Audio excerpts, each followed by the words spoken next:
Hi everybody and welcome to Heel Heat. My name is George Coles and on this episode we're reviewing Wrestling Dontaku from 2022, brought to us by our friends at New Japan Pro Wrestling. With that being said, let's jump right into the night. First off, we get a match of representing Suzuki-gun, Taka Michinoku, Zack Sabre Jr., and Taichi versus Bushi, Shingo Takagi, and a surprise entrant because Fujinami wasn't able to be there due to COVID reasons. He tested positive for COVID. We did get a suitable replacement and a very surprising one in my opinion. Shiro Kashinaka, and I know I probably just butchered that. If you're not familiar with Shiro Kashinaka, he's a junior heavyweight, actually the first IWGP junior heavyweight champion. And we're keeping going with the theme of the 50th year of New Japan Pro Wrestling, and I'm all for that. I like seeing Shiro here.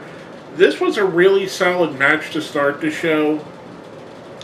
Like I said, a very good replacement. If you're going to replace somebody like Fujinami, you got to bring in someone that's also going to be a legend, because Fujinami is one of the biggest legends in wrestling. So you have to bring in another legend and someone that's somewhat surprising, in my opinion, to take up that mantle. It's a solid way to start the show. The Suzuki-gun team picks up the win here. I'm giving this a 3. Like I said, it was a solid match. I really enjoy these multi-man matches, and if you're not familiar with New Japan and how they do things, they like to advance storylines between factions by using these multi-man matches, and they did that very well right here. And if you're not familiar with my shows, I do review everything on a 1 to 5 scale. So like I said, I give this one a 3. Thought it was a really good opener. Really enjoyed what we seen here. Next up, we get a match between Hiromu Takahashi versus Yo. The storyline going into this is Hiromu questioning Yo's drive to be a wrestler, his willpower, his guts, his heart. So we've seen that, and even on commentary they question if Yo would be part of the Super Juniors, which is Best of Super Juniors, which is coming up very soon. They really led into that, and it really showed Yo taking that next step. Since the breakup of Roppongi 3K, he's kind of been stuck, him and Sho have been stuck in this ongoing feud. And if I'm going to be honest, Sho has looked like he would be the guy that would go further since the split. Yo really hasn't had that moment up until now. I thought this was a really solid match. Hiromu is one of the best wrestlers in the junior division, obviously, by all the accolades he has. He has a magnetic personality. He pulled what, to me, I think if it's not Yo's best match, it's one of his best matches to date out of him. Hiromu does pick up the win here. I'm giving this a 4, but even in losing, I think Yo looked better coming out of this. Now, coming from that, we get Yujiro Takahashi versus Tanga Loa in the ongoing war of GOD versus the Bullet Club and House of Torture, which I'm going to talk about that at the end. I kind of felt there was more of a divide between Bullet Club and House of Torture on this show than there has been in the past, and I kind of wonder if they're quietly splitting apart. Amicably splitting, I guess would be the word. But anyway, I digress. This was a solid match. I enjoyed this. Not as much as the match before. I like Tanga Loa. I don't think New Japan has put enough build into showing what he could be as a single star. He definitely could be something much bigger than he's been allowed to. I mean, he's a tag team, at this point, a tag team legend for New Japan. And Yujiro's a guy I've always liked. He's kind of always been the fall guy for Bullet Club and now House of Torture. But I've always enjoyed his work. I've always liked and enjoyed Yujiro. Even when he was in the team with him and Naito together, I thought that was an awesome team. I kind of think he's one of the underused guys, but I don't think that's going to change anytime soon. I just believe that's how management sees him. Tangaloa picks up the win here. We see Sho getting involved during the match. Like I said, kind of seeing the separation of the House of Torture guys from the Bullet Club guys, and not the Tangaloa's Bullet Club anymore, but again, I'll talk about that when I get to it at the end, because I felt like there was a definite delineation at the end of the show. Next up, we get for the IWGP Junior Heavyweight Tag Team Championship, Raisuke Taguchi and Master Wato, Team 6 or 9, versus Doki and Yoshinobu Kanemaru, representing Suzuki-Gun once again. This is the second match, with a Suzuki-Gun team in there. I thought this was really good. I enjoy everybody in this match. The team of Wato and Taguchi is really growing on me. I wasn't necessarily a fan of either of these guys before this team up. Taguchi's always been a guy that I thought was good, but he's just a guy that's there. Wato, I felt like was a little bit too goofy for me, but this team is growing on me. I don't know if it's the throwback to the Apollo 55 days that it seems to be for me, or Taguchi. In my opinion, Taguchi seems to be stepping up his in-ring work in this team, and Wato is getting better and better. I really enjoy this team, and Doki and Kanemaru, a good team. To me, I enjoyed them too, don't get me wrong. But I like Kanemaru and Desperado better, El Desperado better as a team. I like Doki too. Or Dookie as they pronounce it. I always say Doki, but for some reason they pronounce it as Dookie, so I don't know. I've heard it both ways. If I'm wrong, I'm wrong. I enjoy them as a team, but I enjoy El Desperado and Kanemaru better, in my opinion. This was a very, very solid match. Wato and Taguchi pick up the win here to retain. I'm giving this match a 4. The story being that they want to retain the championship 69 times, which I highly doubt is going to happen, because that would be, with the number of tag title defenses they'll probably have per year, you'd probably be looking at least a 3-year reign, if not more. So I don't see it happening, to be honest with you. But maybe they get 6, and then they get another run and get 9 on that, so they can say they have 6 or 9. Just I don't know, just spitballing. But I don't see them carrying it, having 69 wins. Like I said, Wato and Taguchi pick up the win. I'm giving this one a 4.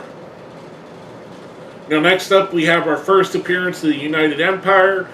Jeff Cobb and Great-O-Khan defending their tag team championship against Hiroshi Goto and YOSHI-HASHI. I don't know why I just mispronounced YOSHI-HASHI wrong.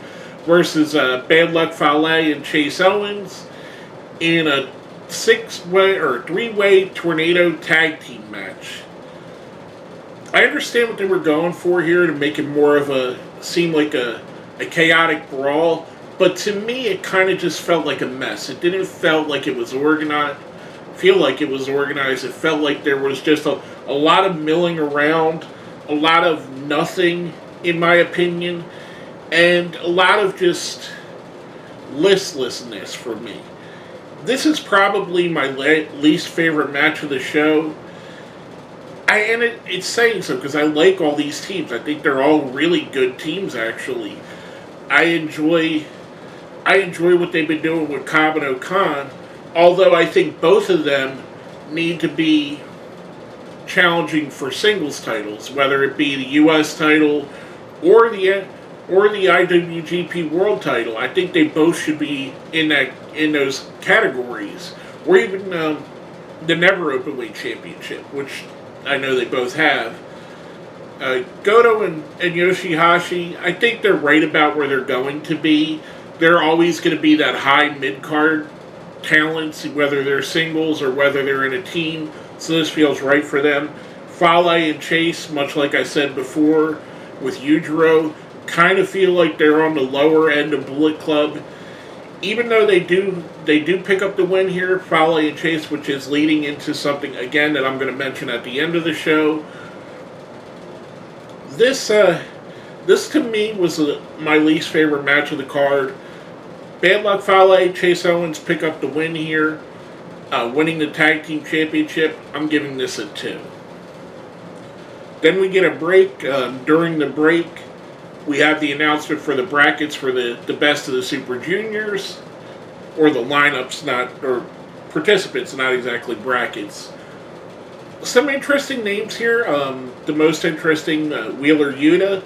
I'm kind of surprised that AEW is allowing Wheeler Yuta to go, being how he's such an integral part of the Blackpool Combat Club storyline.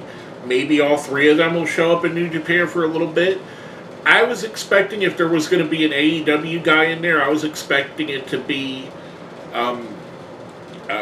Dante Martin to be in this, but I'm not arguing with it. I think Wheeler Yuta being there is going to help elevate Wheeler Yuta. Ace Austin was an interesting pick for me. I might be wrong. I haven't seen Impact in a couple weeks. I'm a couple weeks behind on that. But I do believe Ace Austin is currently their X Division champion. Alex Zane was a good choice in there. I think that's an interesting add to this. He's definitely a guy that's worth watching. El Lindemann. So there's... And Teton. So basically... Other than New Japan, we have people representing the GLEAT team, AEW, Impact Wrestling, and Alex Zane, who I would say, to me, is a freelancer. But yeah, it was a really solid card, or a really solid grouping. Kind of interesting to me. I'd like to see where this... I'm really invested to see where it goes. I do think that it's going to end up being Hiromu winning again. I mean, Hiromu's Hiromu. He's that guy for this generation. But I'm very interested to watch the best of the Super Juniors. Coming off of that, we get Tama Tonga versus Evil for the Never Openweight Championship. This was fantastic. I enjoyed this match immensely.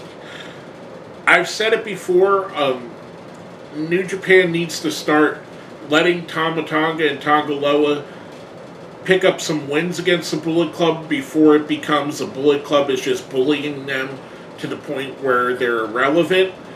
We've seen earlier Tonga Loa pick up a win on on Yujiro. Here we see Tama Tonga beating Evil for the Never Openweight Championship in what was a really solid match. I really enjoyed this match. Tama picking up, and I was kind of surprised at this. Tama Tonga picks up his first solo championship in New Japan Pro Wrestling.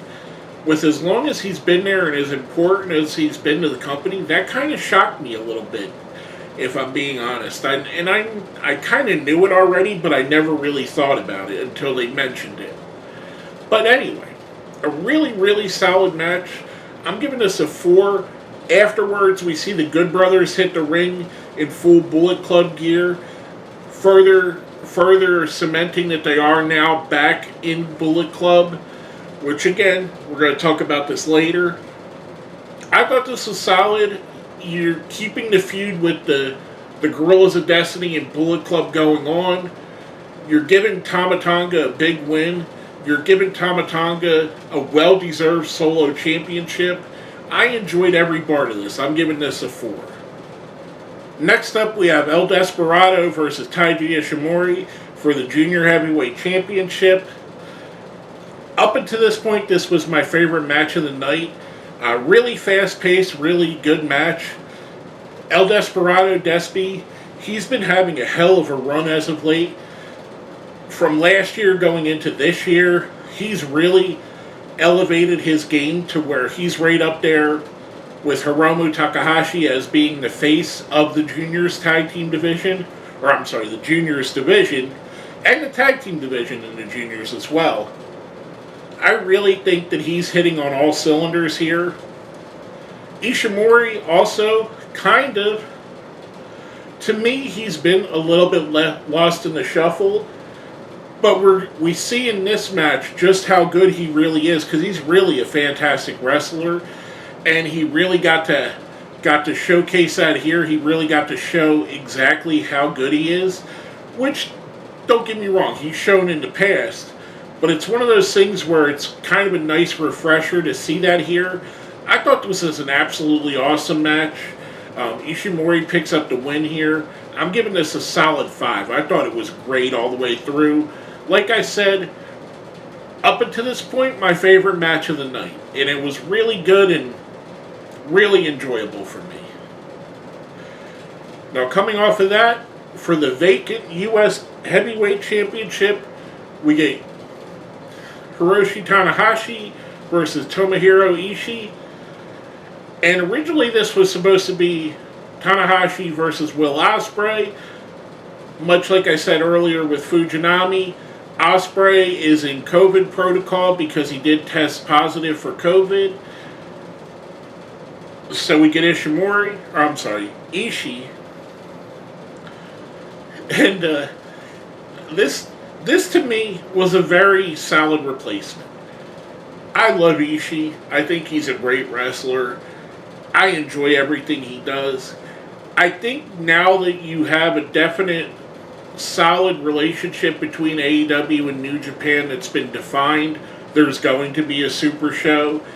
They should do something like sending Ishii over here for a year even, 6 months even. Let him freshen up, because I think as popular as he is in Japan, I think Ishii's even more popular in America.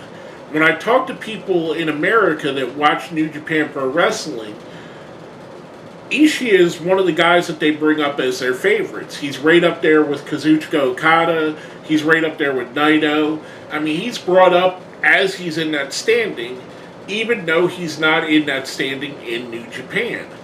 And his style, I think, would translate well over here. I think he would be an awesome addition to any roster, whether you lend him to AEW or lend him to Impact or lend him to both. Let him do some freelance with GCW. I think this is one of those cases where you need him to go away for the fans to really love him in New Japan as well. And not that they don't. I'm not saying that they don't love Ishii in New Japan. I'm just saying that he needs a little bit of a refresh. He needs a little bit of a how can I miss you if you haven't gone away kind of thing. This to me was a really fantastic match. I mean, you had Tanahashi, again, one of the all-time greats. In my opinion, Tanahashi is right up there with anybody, especially for this generation. And Ishii, again, like I said, one of my favorites currently for New Japan, a great wrestler himself. They did not disappoint. Tanahashi picks up the win, which I thought was kind of a bit anticlimactic. I kind of knew he would be the guy to win this, but just because it's predictable doesn't mean it's bad. I thought this was an amazing match. I'm giving it a 5. Afterwards, we see Chase Owens come out, and it's looking like Chase is going to challenge Tanahashi for the U.S. Championship. He held a win over him in the he holds a win over him, and I believe he has pocketed a U.S. title challenge. I don't know if they ever paid off on that. However, he says he's not interested in that. He's interested in the tag titles, which he won earlier with Bad Luck Fale. We see a guy come in with a mask, and honestly, with the way he was dressed with the flannel and the vest over it, I thought it was Wes Briscoe. I don't know why. I mean, he looked like how Wes Briscoe looked during the Aces and Eights run. But we find out when he unmasks, he takes the ski mask off, it's Juice Robinson. And that to me is a shocker. I never expected Juice Robinson to join Bullet Club. That was one guy who, if you gave me the entire roster of New Japan and said, who do you think is going to join Bullet Club? Juice would be towards the end of the list. I mean, other than Tanahashi and Okada, I don't think there's anybody else more surprising that could have joined Bullet Club. And I think it's interesting because it gives us a guy. Juice Robinson is definitely entrenched in the history of the U.S. Championship. He definitely elevated both himself and the championship during his run as the champion. So I do think him being part of Bullet Club, that is a very big get, in my opinion. That helps refresh Bullet Club. I made a video a little bit ago when the Guerrillas of Destiny were kicked out of Bullet Club, and I was talking about how Bullet Club has kind of became like the NWO, where there's too many guys in and out. However, something like this, where it's a real shock, really reinvigorates what Bullet Club is, in my opinion. I just thought it was awesome. I enjoy the fact that Juice Robinson's going to be part of Bullet Club. I'm very interested to see what he does in there. Now from that, we get to our main event of the evening, Naito versus Okada. And I could watch these guys wrestle a million times. I believe they said this is their third time this year. And I want to say their seventh time overall. What a great pairing. Two of the absolute stalwarts of New Japan. If I had a current Mount Rushmore for New Japan, I'd put Naito, Okada, Tanahashi, and kind of be interesting for that fourth person, but yeah, I would probably say Suzuki just to put a name on the fourth person. But anyway, I digress. Naito is right up there as one of the guys being one of the pillars of the current New Japan product. Okada's Okada, one of the greats of all time, again, much like I said with Tanahashi. It's so interesting that their eras overlapped because you don't normally see. This is almost like Stone Cold and The Rock. You don't see guys in one company that are as popular, as good, as talented as Okada and Tanahashi overlapping normally. You only usually see one guy being the ace, and both of those guys could lay claim to it. And Naito too. Naito is right up there. If I were to say this was Stone Cold and The Rock, Naito would be the equivalent of The Undertaker or Triple H, a guy that's right there with them. Maybe just a half a step down in the pecking order, but still right up there towards the top. This was fantastic. I thoroughly enjoyed this match. This was my favorite match of the night. How can you go wrong when you got two absolute studs? If there's a New Japan, ever is a New Japan Hall of Fame, both of these guys would be first ballot Hall of Famers, in my opinion. I thoroughly enjoyed this match. I thought it was great. Okada picks up the win here. I'm giving the match a 5. After the match, we get Okada giving his speech, which we always see in New Japan, the go-home speech. And out comes Jay White. Where this is interesting, because Jay White has not been in Japan for a year, or even more it may be now. But Jay White hasn't been able to get back to Japan due to COVID restrictions. So we got to see Jay White coming up into Okada's face. Okada slaps the mic away from Jay White. Jay White and Gato attack him. Okada gets the upper hand until we see the rest of Bullet Club come out.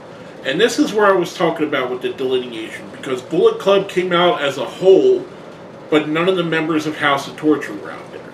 We know they're in the building because some of them wrestled earlier. We seen Dick Togo earlier in the match with Evil and Tamataga. We seen Sho. We seen Yujiro. We seen Evil. So they should have definitely had a presence here, which was a little bit jarring that they didn't, in my opinion. It kind of, like I said, it kind of felt like there's a definite delineation between this is Bullet Club, House of Torture is something different. And we've seen Juice Robinson's out there, Chase Owens, Bad Luck Fale, Ishimori, the Good Brothers, who after Okada's laid out, We get Jay White and who's traditionally used to be the mouthpiece for the Good Brothers, Doc Gallows, the Machine Gun Carl Anderson grabbing the microphone. Machine Gun does the roll call for the Bullet Club. Interestingly, he only mentions the guys in the ring. Again, what I'm thinking about the House of Torture not being part of that, because even though he doesn't say people that are in Bullet Club but not there, like LP and Chris Bay, on the way when they walk out of the ring, Jay White looks at the camera and says, "Chris Bay, we ain't forgot about you. LP, we haven't forgot about you. Give me a 2 sweet." So it's obvious that even if he only mentioned the people in the ring, as Jay White was going up the ramp, he mentioned the other people that probably just weren't there for the show. So interesting. It's interesting to me how House of Torture wasn't involved in this and wasn't brought up. This is different than when there was the Elite as a subsection of the Bullet Club. Because the Elite would do stuff on their own, but they would also do stuff with the Bullet Club as a group. So that's why I think it's a little bit interesting. I think it's a soft breakup. We won't see a feud or anything between the two. I just think we'll slowly see them grow apart, and the House of Torture will be its own thing. Again, I gave the match a 5, Okada winning. The main story to me on the evening is Bullet Club strengthening itself. We've seen the return of the Good Brothers to New Japan. We've seen Juice Robinson joining the Bullet Club. Even though Evil lost the title, we've seen them pick up the Junior Heavyweight Championship and the Tag Team Championship during the show. They stood strong at the end. So to me, this was as much about the Bullet Club rebirth as anything else. And interestingly enough, it's in right around the 9-year anniversary of the Bullet Club. I think Bullet Club was started on May the 3rd. I might be wrong on that. But it was definitely started in Fukuoka, and I'm pronouncing it way wrong. Fukuoka. I know that's pronounced wrong. But anyway. So to me, it's very interesting. We now have a definite forward trajectory for the Bullet Club. Like I said, I was very interested when I did my video about GOD being kicked out of the Bullet Club. I was interested to see where they would go from there. And they refreshed it. They made it fresh and interesting again. The additions of the Good Brothers in New Japan and Juice Robinson give us some fresh takes on it. Jay White actually being in Japan so he could challenge for major championships gives us some fresh matchups. It made the Bullet Club interesting again. And that's my take from the Wrestling Dontaku card. This was definitely a showcase for the Bullet Club in my opinion. Overall, I'm going to give the card a 5. Like I said, the last 3 matches of the night were all stellar top-level matches. Realistically, the only match that I would say I put on the don't like portion of the show would be the 3-way tag title match. Other than that, I thought all the matches were either good to great, in my opinion. So again, I'm giving the show a 5 altogether. Very interesting. Very cool to see the trajectory of everything going forward. In my opinion, Bullet Club is back. Bullet Club is as fresh as it has been in the last couple of years. And it's kind of weird for me to say that because I thought losing the Gorillas of Destiny would lose the heart and soul of the Bullet Club. But it feels fresh again and it feels important and special again. But basically, that's what I have to say about that. Like the video, share the video. If you haven't, please click the subscribe button. It really helps. Leave a comment down here. And if you made it all the way to the end, I know you enjoy what we've done here. Leave me a Bullet Club down in the comments to know that you made it to the end of the video. With all that being said, my name is George Coles, and this has been my review of Wrestling Dontaku for 2022.